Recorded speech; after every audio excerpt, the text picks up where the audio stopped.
La suite du journal d'Isabelle Millet et ce mea culpa du groupe Leclerc. Qui reconnaît avoir vendu dans certains de ses magasins des produits Lactalis, et ce, malgré le rappel en vigueur, vous savez, après la découverte d'une contamination au salmonelle.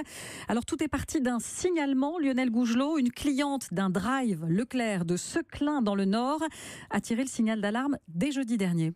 Oui, effectivement, en passant commande sur Internet jeudi dernier, Audrey était toute heureuse de profiter d'une réduction de 40% sur 2 boîtes de lait Millumel, sans imaginer le moindre danger. C'est vrai que sur le coup, j'ai été étonnée. Je me suis dit, tiens, l'usine a été vite en refabriquée, ou peut-être qu'ils ont fait venir des boîtes Millumel d'une autre usine. Je me suis dit, je vais profiter de la promotion. Donc, j'ai pris 2 boîtes de lait, je suis allée rechercher ma commande le lendemain, et c'est seulement le surlendemain, donc le jeudi 4 janvier, que je me suis rendu compte que le lait venait de l'usine de Craon. Donc, j'ai tout de suite appelé Lactalis, qui m'a confirmé que le numéro de lot qui était présent sur les 2 boîtes que j'avais achetées faisait partie des retraits de l'eau depuis le 21 décembre. Donc en date du 2 janvier, c'était en promotion au drive alors que ça aurait dû être retiré depuis déjà quasiment 2 semaines. Une simple erreur dans la gestion des stocks, explique la responsable qualité du supermarché, un peu léger pour la jeune mère de famille. Je ne comprends pas comment un grand groupe comme Leclerc, à partir du moment où on passe une commande, il y a des personnes qui mettent les boîtes en rayon, personne ne s'est rendu compte du problème. En plus, ces boîtes de lait, moi je m'en suis rendu compte, c'est moi qui les ai avertis du jeudi. Ils n'étaient pas au courant. Là, ce que je lis aujourd'hui, ils s'en sont rendus compte après un audit interne. C'est faux. Quand je les ai contactés jeudi, personne n'était au courant. Ils sont tous tombés des nues à Leclerc. Heureusement, aucune conséquence pour son fils de 14 mois qui n'avait avalé qu'un seul biberon,